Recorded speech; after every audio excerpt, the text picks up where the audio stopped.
Hello everyone, welcome back. Welcome back to the Gearheads on Demand studio, or at Golf Cart Garage. This is where we come and talk about all things golf cart. We answer some questions, we try to help some people out. Anthony Moore, what's up Anthony Moore in the YouTube? Good afternoon all. Good afternoon to you Anthony. I hope you're staying warm where you're at. I don't know where everybody's at, but I'm gonna tell you what, we got some cold weather coming, that's for sure. Coming tonight here where I'm at in the south. So everybody, please try to stay warm and stay safe out there. This is episode 82. This is Thursday the 22nd. We're live on Facebook and YouTube right now. Well, the garage is open, so let's get started with the questions, see if we can help some people out. Question number one. The charger I purchased is for up to 205 amp hour batteries. However, my batteries are 225 amp hours. I have hooked up the DC power cable and used the charger a couple of times. So the question is this okay, or is there an engineering issue with charging? 225 and 205. Well, everything should be fine as long as the voltage is correct. The only thing that would really come into play there is it may take a little bit longer than if your battery pack was a 205 amp battery pack instead of a 225. It's just going to take a little bit longer to charge. That's all. There's not going to be, there shouldn't be any problem. You know, other than that, it might take a little bit longer, but that's not a big enough difference to even worry about it. So it should be fine. Jacksonville, Florida, Anthony says. Well, I don't know. I don't know if this cold front is hitting the south. I'm not as far south as you. I don't know if it's going to reach that far, but it is reaching pretty far. Let's see here. Number 2. I have a 97 Club Car DS. When I put it in gear, it's always full speed. Same issue for the reverse. What could be the issue?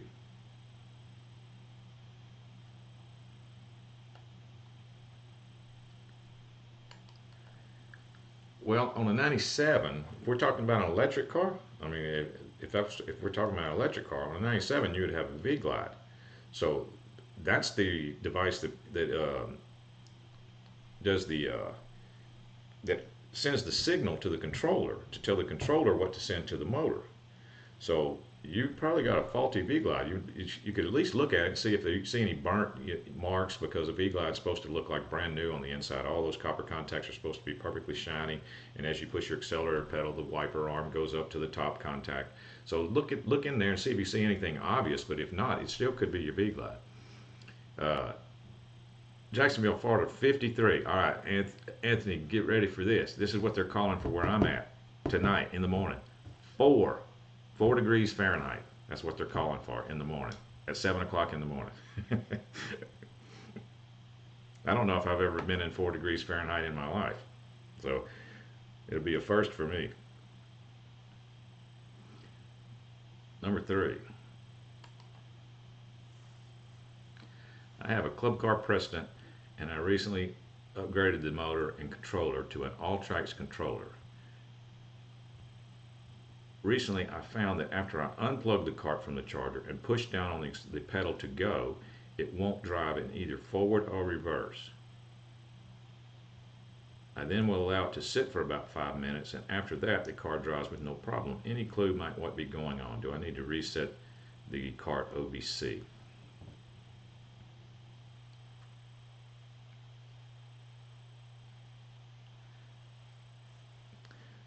Let's see. Eric Boucher, what's up, Eric, in the YouTube? Good afternoon, Tim. Welcome. And I'm in New England, so cold is irrelevant. Well, it's not irrelevant to me. I'm not used to these kind of temps for sure, and neither is anyone else around this area. So it's going to be a wild next few days, from what I understand. Let's see. Now, club cars, you know, they will do what is called, they'll go to sleep. And like sometimes when you take it off the charger and you step on the car and you hit the gas, you turn the key on, put it in forward, and you hit the accelerator pedal, they don't always take off right immediately. In fact, sometimes nothing will happen. But if you let off and hit the gas pedal again, or the accelerator pedal, if you hit it one more time, you'll hear the solenoid click and engage, and the car will take off. Well, that would be normal. So if you're talking about something other than that, then you might have an issue somewhere. You might have an intermittent M core, or whatever year club car you have. The micro switch in your potentiometer might be faulty or might be intermittent. It could be causing your issue. But just if you hit it twice and it takes off and everything's fine after that, that's probably normal. All right, we got Ab in the chat. I don't know how to pronounce your name, so I'm gonna call you Ab. And he says, "Hi Tim, thank you again for these videos. Great help for sure." Well, thank you for being here. Thank you for being here. Let's see. We're gonna go to number 4. Let me check Facebook, see if any questions over there. No, we're good over there. We'll go to number 4.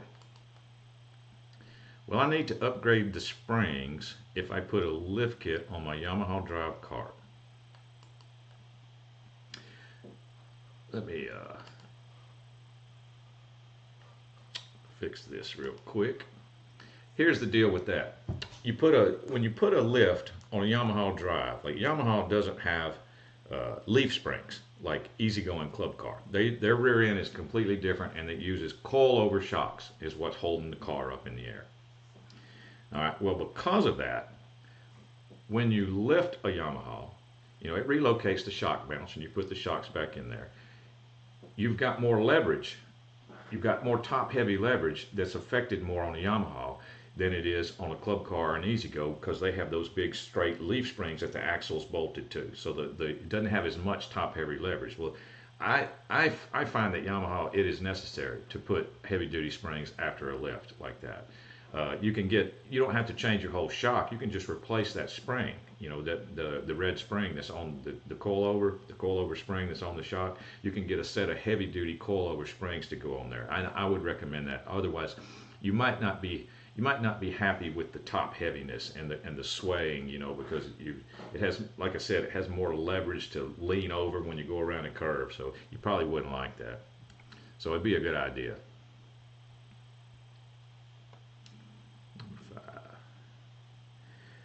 Mason Grove in YouTube. What's up, Mason Grove? Hey, Tim, Lake City, Minnesota. High today is going to be -5. Wind chill this afternoon, -25 to -35. Just a touch chilly. Well, I have no concept of those kind of temperatures. I have no concept of 4. So I don't know what to tell you, Mason. Good luck, man.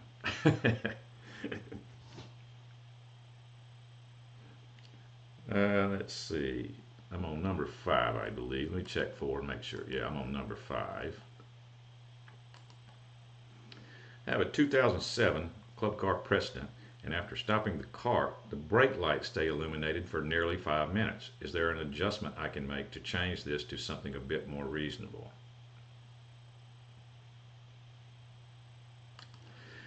Actually, I think that is normal. I have seen that. What the deal is that they're on a timer, but it's a solid block timer. It's not an adjustable timer, and it tends to that timer tends to either work or it doesn't. And if I remember reading about it, that at least the ones that we sell, I don't know which light kit you have, but the ones that we sell, it's about 4 minutes is what that timer is set for before the brake lights go out. So time it and see if it's actually 5 or more, or if it's actually somewhere between 4 and 5, because that sounds normal to me, actually.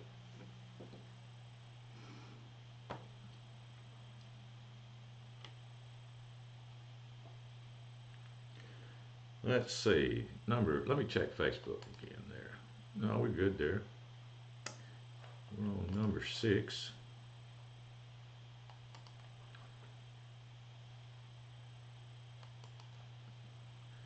Let's see. You have an article to increase the speed/torque on an electric cart. I have a gas EZGO. Do you have any suggestions to increase speed/torque? Now, see, on a gas golf cart, your torque and your speed is directly related to your clutches. You got 2 clutches, drive clutch and a driven clutch. And there's infinite number of gear ratios as you take off and the motor revs up and the RPMs increase and RPMs go down. Just constantly changing gear ratios. So to increase torque on a gas cart, they make heavier duty springs for those clutches, and you can change the way those clutches work. That could increase your torque. To increase speed on a gas cart, the best way, I don't like to tell people to adjust the governor, because not a lot of people know how to do it very well. On a Yamaha it's really easy, and on Club Car and EZGO it's a little bit more complicated. You can get a little bit more speed out of your golf cart by adjusting the governor, but most people tend to go too far with it, and then the car ends up driving erratically at slow speed. So I don't like to advise that unless you get a shop to do it, or you get somebody that really knows what they're doing in order to do it, a reputable golf cart mechanic, which might be difficult to find. So anyway, to increase speed, the easiest way to increase speed on a gas golf cart and not affect anything, like if your car runs fine and you just want to increase the speed, would be to put high speed gears in. Your clutches would make up for the loss in torque. Your clutches would act differently because you're riding around in a different gear ratio than you were before, but your clutches would compensate for that. So that would be the easiest way to increase speed. Most people that want to increase, they don't necessarily want both in a gas cart. Most people just want one or the other. So they either do the clutch mods and get more torque, or they do the high speed gear mod to get more speed. The people that want both, sometimes they go with a whole engine swap. It just depends on how far you want to go, but there are engine swaps out there. Comes in a kit and got everything you need. It's very expensive, but if you really want to go, you can put a 25 horsepower motor in there. All right.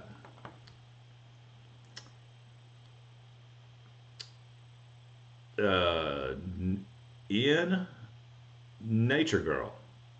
𝗫𝗃𝗃𝗃𝗃. All right, and YouTube, what's up, 𝗫𝗃𝗃𝗃𝗃? How are you? Thank you for joining us. It says, thank you for all your help, Tim. Do you deal with GEM cars? I have. I've done about the most I've done with GEM cars is I had a couple in my shop where I had to do battery jobs on them, and it's a difficult battery job when you do it's way harder than on a golf cart. The way they got the batteries situated, and they're the big 12 volts, it's a 72 volt system. It's a lot more labor intensive battery job than on a regular golf cart.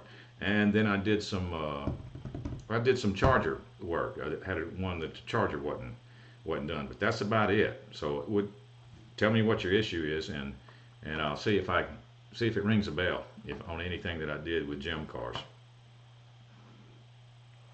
Let's see. Number 7. I'm putting a 6-inch lift on a Club Car DS. The rear springs have a stack of 3 leaf and a plate.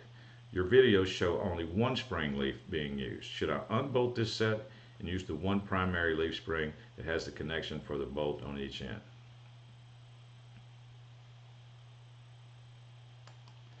Well, if you have a Club Car DS and your leaf springs have more than 1 leaf, then you already have heavy duty leaf springs on there. Now, if you're going to put a lift kit, are you going to do anything else? Are you going to put a 4-passenger kit on there? Are you going to put a cargo box on the back to where you're going to be adding more weight to the rear of the cart? If you're not, then it might not be necessary to use your springs. You could remove 2 of the leaves or get just a single leaf spring to go back under there. But if you're going to add anything else, like a 4-passenger kit or any type of weight onto the rear of the cart, along after your lift kit, like later on down the road, I'd leave those springs on there. I mean, you might need those. Say, 𝗫𝗃𝗃𝗃𝗃𝗃, you're just trying to make it a little faster. Well, tell me this, is there a GEM dealer or something around there? Because that might be, depending on what year it is. I don't know exactly what year that it would need to be, but that may be a programmable car. You might be able to have it programmed to be a little bit faster if it's new enough.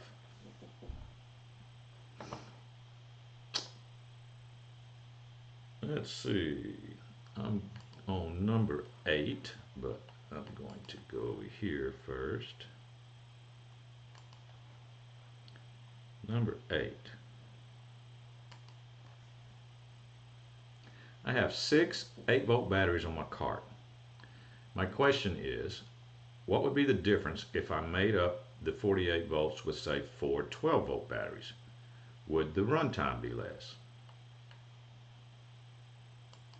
Very good question, very common question.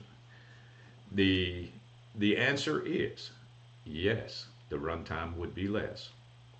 And I'll tell you why.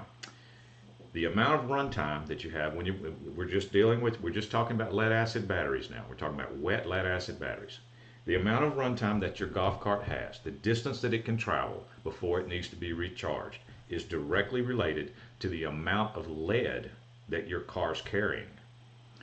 6 8-volt batteries weighs more than 4 12 volts. Even though those 12 volts are big, they're not twice as big as the 8-volt battery. If that, they would have to be twice as big in order for the weight to be the same. So 6 8-volt batteries has more lead. Therefore, 6 8-volt batteries has more runtime than 4 12s. 4 12s is fine for playing golf or for working. It works fine, but it is not going to run. It's not going to go as far before it needs to be recharged as 6 8 volts.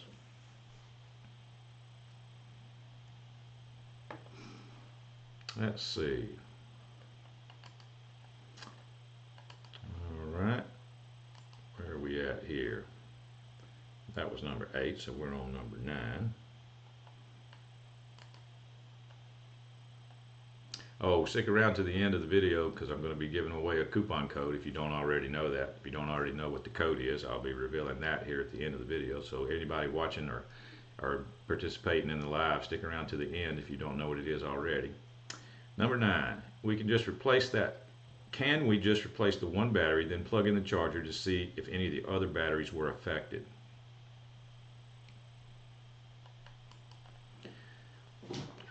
My question would be, what is it you're trying to accomplish? I need a little bit more information on what you're asking there. But the bottom line is, if you've got 6 batteries in there and you've already isolated that you found one that's bad, you know, your car's doing something crazy, it's just going dead on you, or it only goes a few feet and goes dead, but you found a bad battery. The answer is yes. If you replace that one battery, it's very likely that your car get back going again. But if you replace that with a new battery, you got 1 new battery and 5 old batteries. And over time, those 5 old batteries are going to pull that 1 new battery prematurely down. It's not going to like tear it up in a day or so. But over time, that 1 new battery is not going to last as long as it would as if it was in a pack with 6 new batteries, you know, all at the same time. So it's up to you depending on how old your batteries are. But yes, sometimes you can replace 1 battery and it'll fix your issue. Let's see. Eric Boucher, what's up, Eric? Still waiting to see if that kit has come in yet. Pre-MCOR. Oh yeah, I remember talking to you about that. Did you check with any of our customer service representatives? Did they have any more information on that? I don't remember if we talked about that or not. But yeah, that's there's lots of things out of stock all over the place right now. But hopefully by the beginning of the year, things will start turning around and everything will get better. Let's see, number 10. This will be the last scheduled question. Still waiting on a phone call. Okay, I got you. Well, they'll get back with you. If they said they would, they'll get back with you, Eric. Thank you, Tim. I will see you Tuesdays and Thursdays. NV Nature Girl. Well, thank you. You're welcome to see me on Tuesdays and Thursdays. I want to thank everybody for coming. Everybody that participates. It helps out the YouTube and Facebook algorithm. We're always trying to tweak the algorithm. I'm thinking about lifting my cart. Should I replace the front and rear leaf springs at the same time, or is just the rear that is all I need? I'll just tell you, most of the time, the rear is the only thing that's needed. This is what I would do in lifting a cart. If you're going to need heavy-duty leaf springs in the rear, go ahead and replace them, or replace them with new stock because they get worn out with new, just regular OEMs. Replace those with new OEMs, because a lot of times a car, if you'll look at a golf cart from the rear, you'll see it's leaning to the driver's side. Well, there's a couple of ways that you can fix that, or that you can play with that. If you switch your rear leaf springs around, that probably fix it. You put the weak one on the passenger side and the good one, the one that's not weak, on the driver's side. Sometimes that'll fix a lean. If it's worse, if it's bad, then you might have a front spring that's weak too on the driver's side. So that's up to you if you wanted to replace them all at the same time, but most of the time, only the rear is necessary. Let's see here.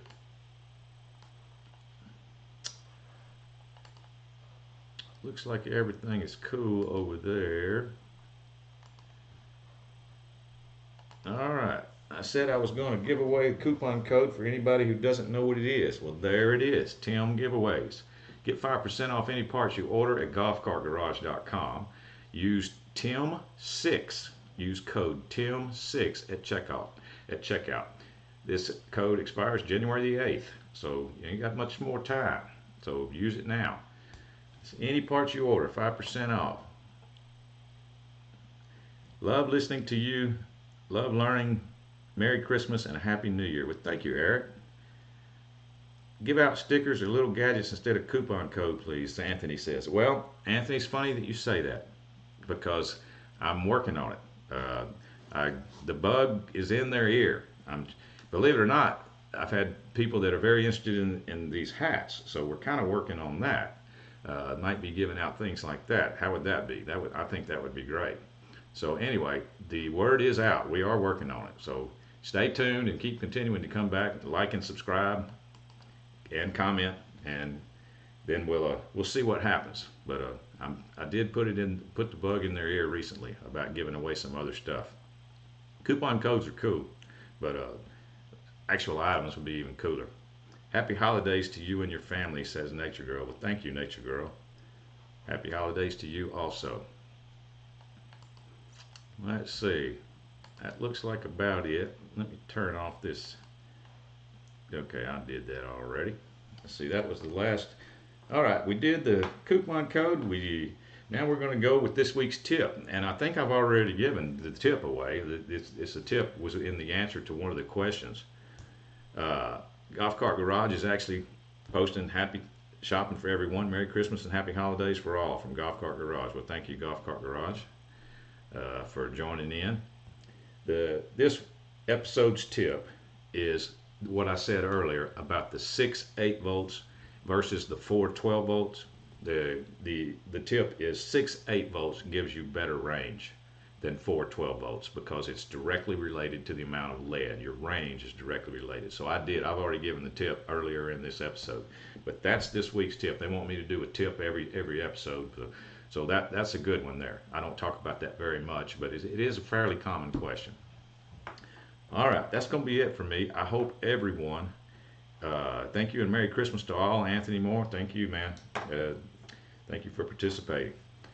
Hope everyone stays safe. We got this cold weather coming. I know I'm freaking out about 4 degrees, and then who was it told me? Oh, Mason comes in and says he's got -5. So I'm just a baby, I guess, when it comes to this cold weather. But hopefully we'll all get through it. All right, I'll see everybody. Probably not going to have an episode on Tuesday, I don't think, because of the holidays. So we're going to skip Tuesday. It'll probably be next Thursday before I see everybody. So everybody, please come back. Like, comment, and subscribe, and you'll get notified. The garage is now closed.